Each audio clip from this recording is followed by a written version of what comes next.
All right, so what we're looking at here is the connection between Daniel 12 and Revelation 12. Okay, so with Revelation 12, a lot of people aren't really sure what to do with this chapter because it's right in the middle of the book. So on the surface, it kind of looks like these events might be happening sometime in the middle of the 7-year tribulation period. But what we're going to look at here is how Revelation 12 actually describes the same sequence of events that we see in Daniel 12, and also the events that happen after the opening of the sixth seal in Revelation 6 and 7. So first we're going to look at the connection between Daniel 12 and Revelation 12. And then after that, we'll look at the connection between Revelation 12 and the events of the sixth seal. So the reason why the message in Revelation 12 is positioned in the middle of the book is because of when John received this information. Okay, so after the prophecy about the events of the first 6 trumpets was revealed to John in Revelation 8 and 9, we see that there's an interruption to the sequence of events that was happening, as an angel comes down from heaven to visit John in Revelation 10, and this angel gives him another book of prophecy, and then after John receives this information, he's told that he must prophesy again.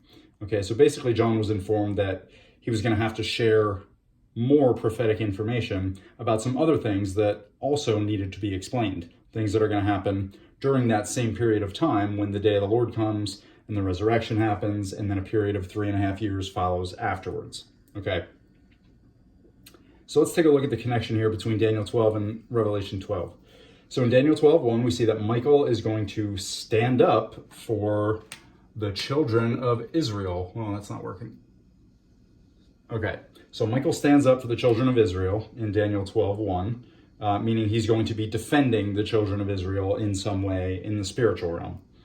And who Michael is going to be standing up against is what we see in Revelation 12:7-9, where we find a description of Michael and the angels of heaven fighting in a war against the dragon and his angels. Okay, so that's the first connection. Both scenarios start off involving Michael. And, Michael is only mentioned a handful of times throughout the Bible. So, that gives us a pretty strong connection to start off with here. Okay, and then in Daniel 12:2, we have the resurrection happening.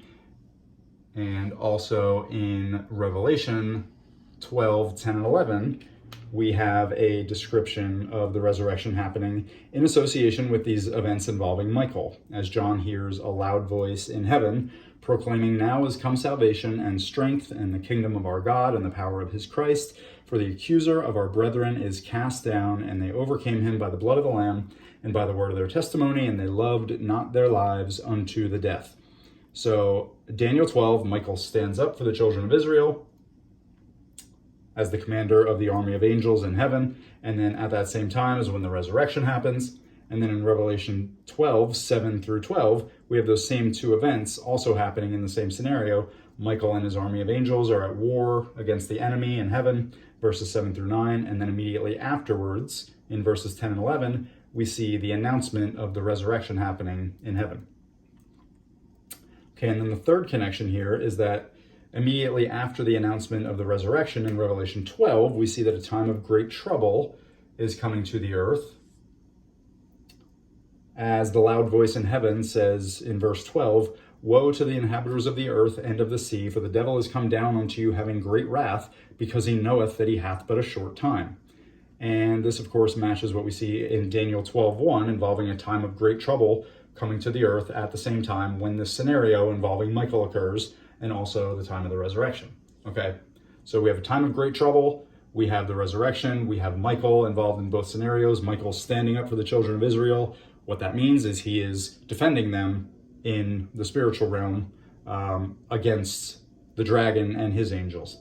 Okay, so we have all 3 of these same events happening in both Daniel 12 and Revelation 12, and then also another example of symmetry that we have here between these 2 passages is that after the message about Michael and the resurrection and the time of great trouble coming to the earth, we see in Daniel 12:7 that there's going to be a period of 3.5 years of end times events that follows afterwards. And then also in Revelation 12, following after the message about Michael being at war in the spiritual realm and the resurrection and the coming of this time of great trouble, we see that there's a period of 3.5 years that follows afterwards in verses 13 and 14. It says, the woman is going to fly into the wilderness on the wings of a great eagle for a time, times, and half a time. Okay, so same three events happening in both passages, followed by a period of 3.5 years in both passages. All right, and an important detail here is that we should also take note of the symmetry and terminology between these two passages. So at various different points throughout Revelation, John uses 3 different phrases when describing a period of 3.5 years. And there's a reason why he used these 3 unique and different phrases. Okay, it's because he was providing clues for the reader to be able to make the right connections between different passages so that we'd be able to figure out which passages are connected to each other and then be able to kind of piece the puzzle together from there. Okay, so John used the phrase 42 months, for example, in Revelation 11:2 and also in Revelation 13:5 to let the reader know that the 42-month reign of the beast in Revelation 13:5 is the same 3.5 year period mentioned in Revelation 11:2, which refers to the time when the Gentiles are going to tread the holy city under their feet. And for more details on that, you could take a look at Luke 21:24. Then also, John used the phrase 1,260 days in Revelation 11:3 and Revelation 12:6 to let the reader know that those two passages are also connected. And this is how we know the 3.5 year testimony of the 2 witnesses will occur during the same 3.5 year period of time that's described in Revelation 12:1-6. So you can go ahead and take a look at that if you want to see, how that connection works. Okay. And that's the first 3.5 years that follows after the time of, the coming of the day of the Lord and the resurrection. But then for some reason, there's only one occasion where John used the phrase, where is it? Oh, yeah, right here. A time, times, and half a time. Okay, and that's in Revelation 12, 13, and 14. So why would he use the phrase 42 months 2 times and 1,260 days 2 times to connect different passages together in Revelation? But for some reason, there's only one occasion where he wrote a time, times, and half a time. Well, the reason is because John was letting the reader know that the events of Revelation 12 are connected to the events of Daniel 12, which is why both passages use the phrase a time, times, and half a time, because they both describe the same period of 3.5 years. And John was trying to draw our attention to that when he used the phrase a time, times, and half a time. Okay, because those 2 passages both describe the same period of 3.5 years, which is what we just confirmed right here by explaining these 4 connections. All right. So that's another piece of evidence that we can use to confirm that Revelation 12 and Daniel 12 are describing the same series of events followed by the same period of 3.5 years. And then for the last part of this section, we are going to look at the connections between Revelation 12 and the events of the 6th seal.